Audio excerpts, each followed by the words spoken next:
Good Yontif. There's a joke bouncing around the internet making fun of Israel's terrible drivers. A visiting American hails an Israeli cab. At the first intersection, the light is red, but the driver speeds right through it. The traveler, he's shocked, but remains silent. It's his first visit, and he's unsure what constitutes normal Israeli driving. They come to the next intersection. This time, the light is green, and the driver comes to a complete stop. Unable to keep quiet, the tourist exclaims, "What's going on? Why stop at a green light?" And the Israeli looks at him incredulously. "Are you crazy? The other guy had a red light. Do you want to get us killed?" Maybe Israel has always been about chutzpah, about inverting basic norms in order to survive in a hostile neighborhood. Given that so many Israeli drivers are former fighter pilots, maybe a red sometimes means pass on through. But there are consequences to living and governing haphazardly. And for the last 9 months, we've been witnessing a slow-motion crash that threatens to obliterate the democratic spirit of Israel as we know it. It began last November when Benjamin Netanyahu's Likud party won the right to form a governing coalition. Israel requires a coalition if the victorious party fails to win more than half of the Knesset's seats. The requirement incentivizes mainstream parties to cooperate with smaller fringe groups to govern. Netanyahu himself is not ultra-Orthodox, but he has chosen to capitulate to the demands of ultra-right-wing Jewish fundamentalists. Netanyahu's coalition is a rogues gallery of the far right. There's his finance minister, Bezalel Smotrich, who has a history of making racist comments about Arabs and Palestinians, not to mention his shocking homophobia. In the summer of 2015, following a tragic fatal stabbing at Jerusalem's Gay Pride Parade, instead of expressing condolences, Smotrich described the parade as, quote, an abomination. His colleague, Itamar Ben-Gvir, the Minister of National Security, rivals Smotrich in his extremism. Years ago, Ben-Gvir had a portrait of Baruch Goldstein hanging in his home, apparently idolizing him. Goldstein was the Jewish terrorist who massacred 29 Muslims praying in Hebron in 1994. Today, this Arab hater has authority over Israel's national police and border police. Smotrich and Ben-Gvir are Jewish supremacists. They believe that the Torah is literally true, and they believe that Scripture commands them to marginalize women, non-Jews, and non-Orthodox Jews like us. After taking power, this coalition of bigots proposed an aggressive legislative initiative to reshape Israel's judiciary. If passed, the coalition will drastically eliminate judicial checks and balances, calling Israel's democratic infrastructure into question. And if the reforms are enacted, as they appear destined to, they'll pave the way for the coalition's extremist agenda, which calls for dismantling the rights of women, Arabs, non-Jews, LGBTQ individuals, and the non-Orthodox. I had a small taste of that extremism when I visited Israel in February. While there, my colleagues and I went to the Wall to support Women of the Wall, the trans-denominational women's prayer circle, whose only agenda is for Jewish women to pray together out loud in the women's section. But according to a 2,000-year-old tradition, women can't sing out loud in front of men, and they definitely aren't allowed to chant Torah from a scroll. The ultra-Orthodox are zealous on this. Violence against the women of the Wall is normalized. Not for the first time, I was spat on, cursed at, and shoved hard by so-called religious people at Judaism's holiest site. Netanyahu's coalition imagines a theocracy to discriminate against anyone who isn't an ultra-Orthodox man, and that vision, so devoid of the Western principles of equality and inclusion, profoundly scares Israelis. Not just those who situate themselves at the center and left, but even among those who voted for Likud or the other right-leaning parties. Even among these coalition voters, 44% are in favor of judicial review for the Supreme Court, a power that the reforms are attempting to obliterate. And 70% of all Israelis, including 60% of the voters who chose the coalition party, one of the coalition parties, prefer meaningful dialogue and compromise instead of barreling forward with the reforms. In an August poll, Likud voters, the voters who elevated Netanyahu in November, indicated that the top priority for the government should be the skyrocketing Israeli cost of living. Only 10% of Likudniks think that judicial reforms are a top priority for Israel today. This disconnect between the agenda of an extremist coalition and the values of everyday Israelis helps to explain why so many of all stripes are participating in a historic protest movement.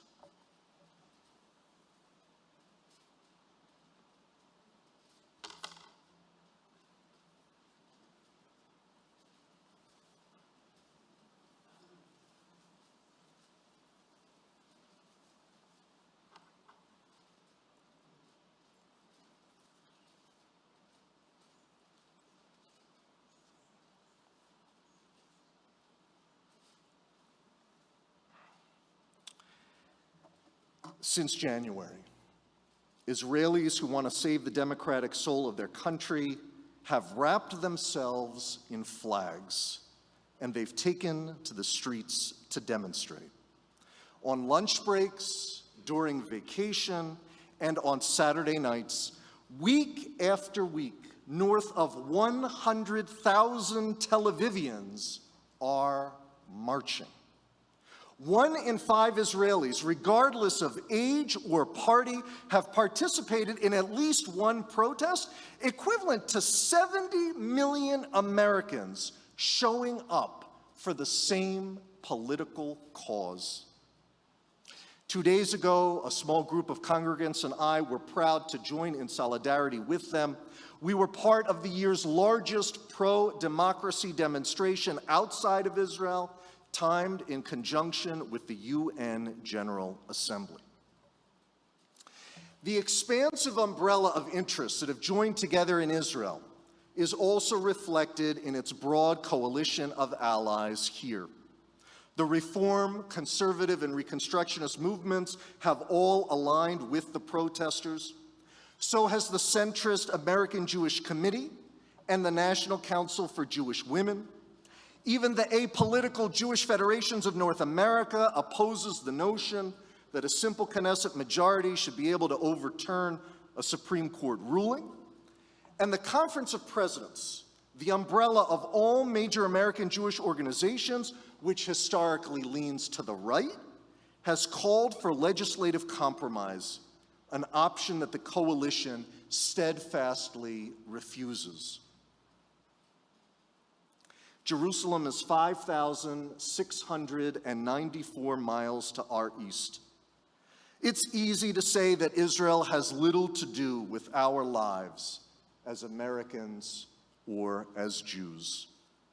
But we ought not to ignore this matzav, this situation.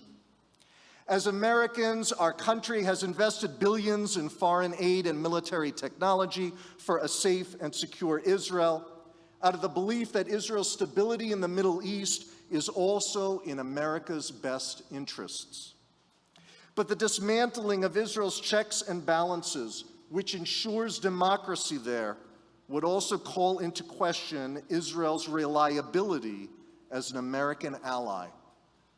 As Václav Havel, the former Czech president, poet, and political dissident, once put it, a state that denies its citizens their basic rights becomes a danger to others as well. Internal arbitrary rule will be reflected in arbitrary external relations. But it's ultimately our Jewish tradition that calls us to be in relationship with the Jewish state. Tomorrow morning, we will read from Deuteronomy 29, containing Moses' final speech before dying. He reaffirms the covenant between God and the Jewish people, noting that that bond isn't just with the Israelites standing before him. He adds, "Not with you alone do I seal this covenant, ve'et asher einenu po imanu hayom, but also with the ones who are not physically with us today." Our medieval commentators presume that Moses was referring to all of the future members of the Jewish people. Why would the biblical author include us in that covenantal moment? Perhaps it was to establish the notion of Jewish peoplehood. According to the biblical author, to be Jewish isn't just about celebrating holidays, living ethically, or eating delicious brisket. It's to be relationally connected to Jews past, present, and future, and to be obligated to them.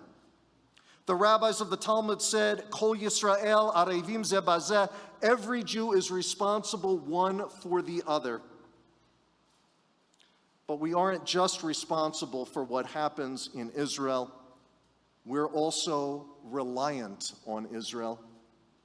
In February of 2022, before Russia invaded Ukraine, the Jerusalem Post ran an article about secret Israeli military plans to evacuate Ukraine's 200,000 Jews if necessary.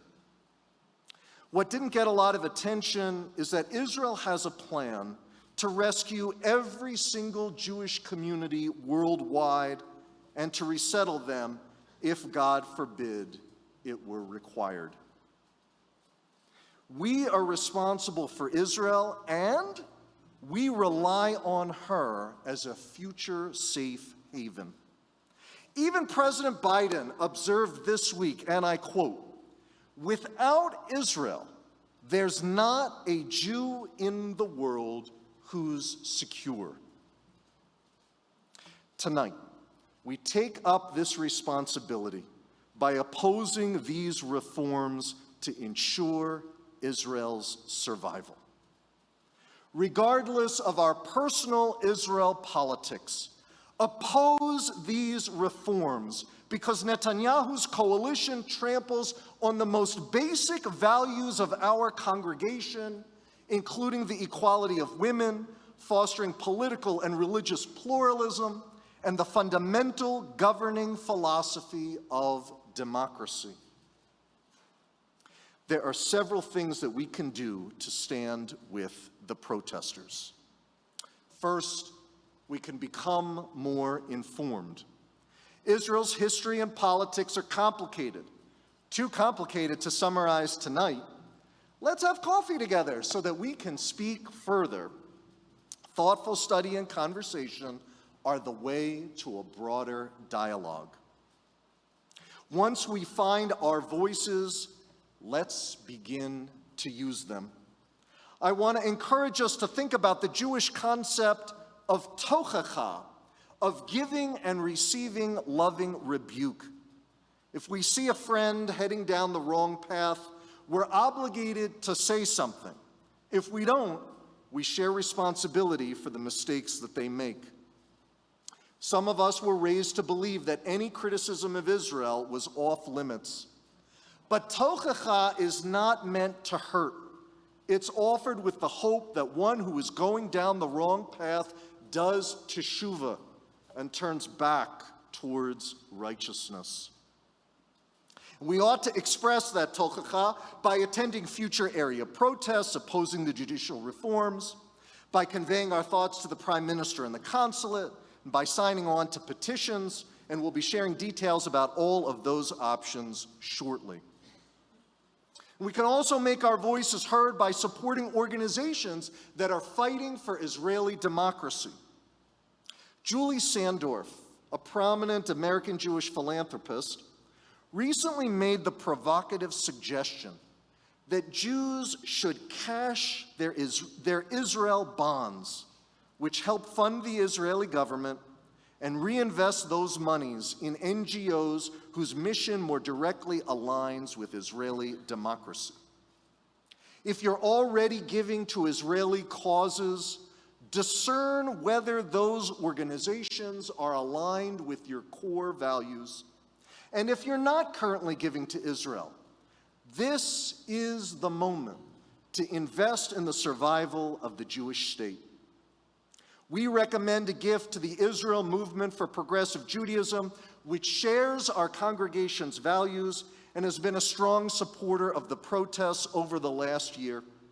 And of course, Cantor Becker and I are standing by to suggest other giving opportunities that complement your interests and giving priorities.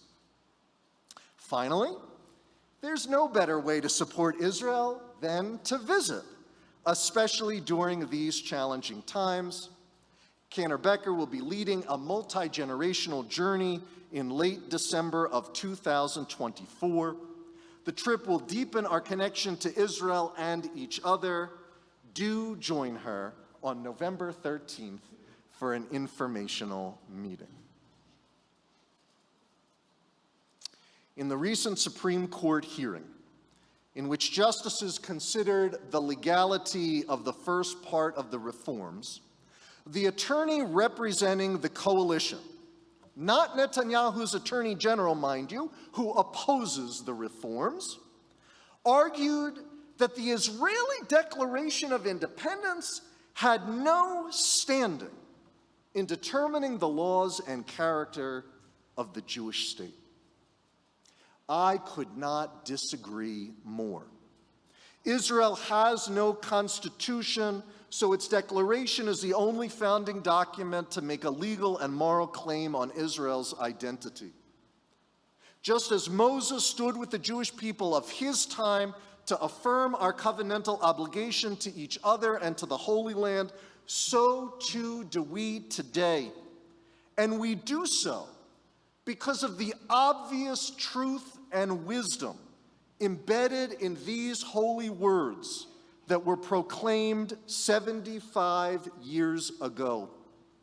The state of Israel will be based on the precepts of liberty, justice, and peace as taught by the Hebrew prophets. It will uphold the full social and political equality of all its citizens without distinction of race, creed, or sex. It will guarantee full freedom of conscience and worship, and it will dedicate itself to the principles of the Charter of the United Nations. I was struck earlier this year by the courage of the Israel Philharmonic Orchestra, whose members chose to risk their safety by protesting in the middle of a busy intersection surrounded by insane Israeli drivers to stand up for that Declaration of Independence. They didn't bring weapons of any kind to defend themselves against the cars, the counter-protesters, or the aggressive police. All they brought were their musical instruments.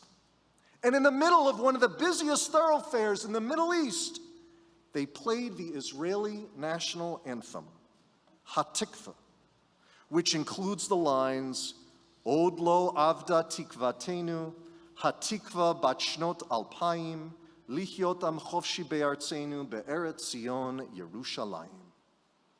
Even after 2,000 years, our hope is not lost to be a free people in our homeland, the land of Zion and Jerusalem. On this night of promises, this night of Kol Nidre, we are reminded of the sacred promises that our ancestors made so long ago. We too have not lost hope. The Jewish state we dream of is still possible. It is waiting to become, so long as we build it together. Ken Yehi Ratzon, may this be God's will.